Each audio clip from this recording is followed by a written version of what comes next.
Hey there, everyone. Knockoff Chris Raygun here once again. Oh man, I wonder how many people are gonna be mad that I'm gonna make this video now. Hello, everyone. Welcome. Maybe a very strange video, but I will explain, believe me. So, for those of you that don't know, I am a huge fan of RWBY, as you can tell. By the way, Day, thank you for giving me this shirt. My real life friend gave me this shirt. Thank you so much. But I honestly enjoy RWBY. I just noticed that my camera is running out of power because the light is beeping. Wow, I am such a professional. But today I thought to myself, we should probably talk at least a little bit about the series as a whole. Now, I've stated before that I am a huge fan of RWBY. I love everything about it. I love the world building. Except for a couple of volumes. Here's my brief history with RWBY. When I was in high school, or when I was 15, when I was 15, I started watching RWBY out of a whim because I used to watch Rooster Teeth a hell of a lot when I was a kid. I used to watch Rooster Teeth on Achievement Hunters. I used to watch them, everything on Rooster Teeth I used to watch. I don't watch them as much as I do now, but I used to watch Rooster Teeth a hell of a lot. And I was starting up Red vs. Blue. Now, I then realized that they said in a podcast that Red vs. Blue was made by the same guy, or Red vs. Blue had the same action sequences in RWBY, and I thought to myself, RWBY, that's a weird name. I mean, I've seen it on their channel before, but I haven't watched it. When I started to get into RWBY, it was already a couple volumes ahead. I think at the time, volume 2 just ended when I started, so I had 2 volumes to catch up. So I thought to myself, alright, I'm gonna go watch that. Before I watched that, I actually watched the red, white, black, and yellow trailers that were all out. And they were all good. It got me very hooked on the series as a whole. I watched those and I thought to myself, wow, these are really good. I don't know anything about the characters, but these are really good. Animation wise and just the fighting style, everything, it just had a rhythm and it just goes like that. Everything, every fucking action just went like that. So I started watching this series, and I started watching the series more and more. Start up with episode 1, where we get to meet RWBY. Now, at first, I thought this was just gonna be a bland show because of, the way the animations look. But then, you get more into the show, and the story, and the characters, and everything, the world, just pulls you in, right? It just pulls you in. So, I watched season 1, volume 1 and volume 2, and was waiting for volume 3. Now, I watched volume 3, and I thought this was good. It was all good and everything. It introduced a lot of very new and cool characters that I really like. Then volume 4 happened. Oh, buddy, I have so many problems with volume 4. Aside from the obvious change of visuals, the characters look way more detailed now. The animation looks way more smoother on simpler tasks. So, like, for example, picking up a glass of water or something, it looks way better than what it used to. But the story was very shit. In terms of the story for RWBY volume 4 through 6, it's a giant mess. It's a real giant mess. And you can obviously see that. So with this video, I kind of wanted to just give my opinion on what I think about, volume 4, 5, and 6. And just to, air myself out. And just, I guess you could say this is a rant video now, which I didn't intend it to be. But hey, who gives a shit, right? The obvious difference, which most people have obviously tell, was the opening scene for Volume 4. The opening scene for Volume 4 is this fight between this Grimm, and the animation, to me anyways, looked really different. I mean, the fighting and everything just looks slower. It just looked like it didn't have a beat or a tempo compared to the very first fight in Volume 1, where RWBY fights off against Roman Torchwick. By the way, I love Roman. We're gonna get into him quite soon. But in terms of like that, the volume didn't really have a lot in terms of just going forward, I hate filler arcs for any anime unless it actually has something to do with the story. But this volume just felt like a filler arc because they were going from one location, from location A to location B, and they were walking. Where you can see Oscar, by the way, who is a different character that we will get into quite soon, taking the train to their destination. In my mind, I go, why couldn't they just take the train instead of walking? Why couldn't they just do that? Is that lazy writing? I don't know. Maybe it is. I don't know. Miles and Carrie know what the fuck they're doing. For those of you that don't know who is writing the story for RWBY Volume 4 and onwards, it's Miles Luna and Carrie Shawcross. And I think they're doing a good job,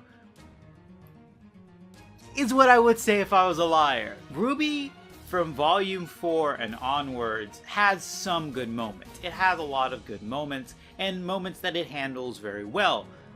Aside from that, it does not handle the story very well. There's a lot of plot holes, and I know what you might be saying. Any good show, or every good show, has plot holes that, you know, the characters or the writers forget about. Here's the thing. If you have plot holes as big as Yang having PTSD, literally the exact same volume as she meets with Adam, and then shrugs it off like it's nothing, that is just lazy writing. That is just bad. That is like awful. I know I might be here for like quite some time just talking about the volume, but I promise you, I will not talk about the volume in the entirety. I will not talk about volume 4, 5, and 6. I'm going to be talking about a couple of characters that I thought they could have done way better. And maybe in the future, I might dissect each volume separately. Like, start with volume 1, and then 2, and then 3, and you know how it goes, right? I'll probably do that in the future if people want that. But this video is just something that I wanted to make just to show, hey, they could do better. They could do way better with the show. So first character up is the first new character that we meet is Oscar. Oh boy, do I not like Oscar. At first, I thought he was okay. I thought this character will get better as it goes on, as the show goes on. But I was very mistakenly wrong. Oscar, for those of you that don't know, is the new Ozpin. Or, you know, Ozpin is inside of Oscar. But he's still Oscar.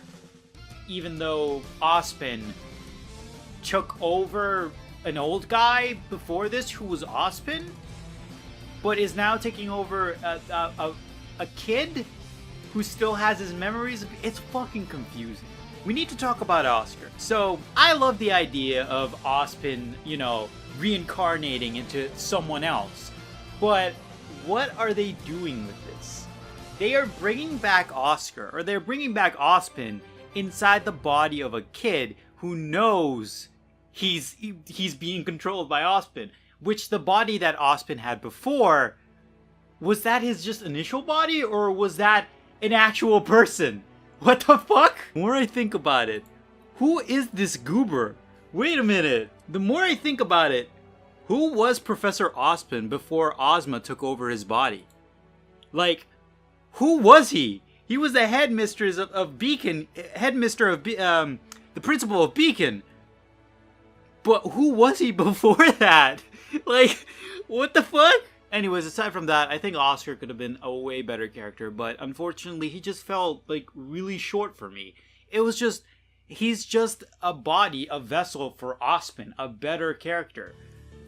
I don't see any I don't see any value in Oscar Ozpin! They could have done so much better with Ozpin. They could have done so much better. They did Ozpin dirty, and now we lost, like, a fucking cool character.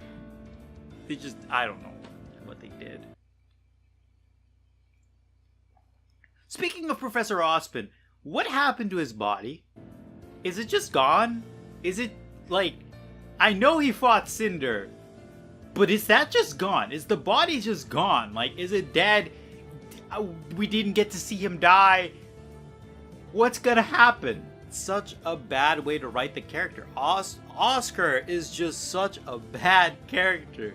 Anybody who actually likes Oscar is like, you have no taste, because what do you see in this character besides, hey, I'm just a vessel for an even better character? Moving on from bad character to probably one of the most useless character in this fucking series is Maria Calavera.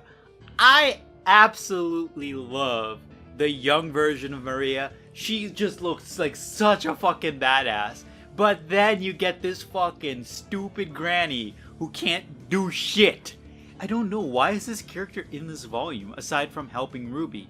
You could have done so much more than to just introduce a new character to help RWBY. Like, straight up, what they could have done with RWBY was make RWBY a better character, but they didn't. They just had to put in Maria Calavera. They just had to. Aside from that, I actually think they could have done Maria's character way, way better. The fact that she can't see, and the fact that this lady is literally just here for one character. Why? Why even write that? You could have wrote Maria in a different way. You could have wrote her to be this sort of mentor for RWBY, but you just wrote her as like this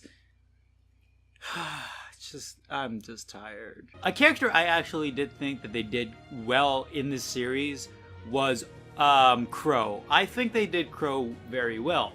In Volume 3, when you get to meet him for the first time, he's like this very, you know, charismatic character, you know, like, hey, look at me, I'm a cool guy, I'm Crow. And then you get to see his evolution from a cool guy to a bit of a depressed bloke, and it's okay. Like, it's a good character development, because it goes from like, hey, I'm cool, to hey, I'm depressed. But then what ruined the character Crow for me, or well, not really ruined it, but what kind of soured the character for me was the fact that his semblance is bad luck, which... What? His semblance is bad luck, so... Are you saying only bad stuff happens to him? That's like lazy, that's just like lazy writing. Just so, that's like literally lazy writing. But aside from that, I think they handled Crow a little bit better in this series. Talk about characters I don't like. We can talk about this fucking goober. Oh my god, the way they wrote this character just fucking sucks. I loved Adam. Adam, what happened? Those of you that don't know who Adam Taurus is, don't worry, you're not missing a hell of a lot. I just think the way they wrote Adam in was like, we need this bad guy, but we want him to die as quick as possible with no meaning behind his name, just for a ship. Now, I like ships in anything. I think ships are okay. Just don't force them on us, please. Oh my god, the way Bumblebee is being handled right now just absolutely sucks. Adam Taurus was a character I absolutely liked. I loved every single second of Adam, because he was following his ideology, because he wanted to make his group better and to show people, hey, give us respect for the Faunus, which was good. But then you wrote in like him being this ginormous psychopath, which I guess is okay, but at the same time you just killed him. You killed off the character. He was written to be killed for a ship.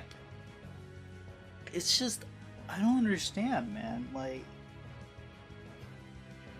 why even give us the short before this volume aired? Why give us that? Adam was a character I loved. I loved Adam. I just feel like they did him dirty so much in this volume that, like, what are you gonna do with the character now? Just kill him off. That's literally the only thing you have to do now. Speaking of ships, I think Bumblebee is an okay ship. But what's gonna happen to my boy's son? What? You give us Sun and Blake interacting for literally a volume straight, and then just have them go their separate ways just for a ship that just came in. I don't understand. Why have Sun there in the first place? Why couldn't you just make it Blake going on her own journey back home and just dealing with her thoughts and having nightmares of Adam. Why couldn't you just do that? That would have been way better. But no, we had to put in Sun. Speaking of Sun, by the way, what happened to his team? Where are his team? Speaking of teams, what happened to Team Coffee? What happened to Team Coffee? What happened to all the other background characters from Volume 3? They look like interesting characters. What happened to Flint? Or Neon Cat? What happened to them? The more this show goes on, the more I feel like they could have just avoided all of this with better writing. But they didn't. They just... God damn it. Honestly, honest to God, this is not the RWBY I wanted. And as you can see, this is just me ranting right now. If you guys want, I will literally do a breakdown of every volume. Volume 1, 2, 3, 4, 5, and 6. I will do a breakdown of them in a future video. But for now, this is just like, I just wanted to air this out. Obviously, I'm going to have way more things to say if I make another video, which I probably will, in a later video. But for right now, I just don't know what they're doing with this series at all.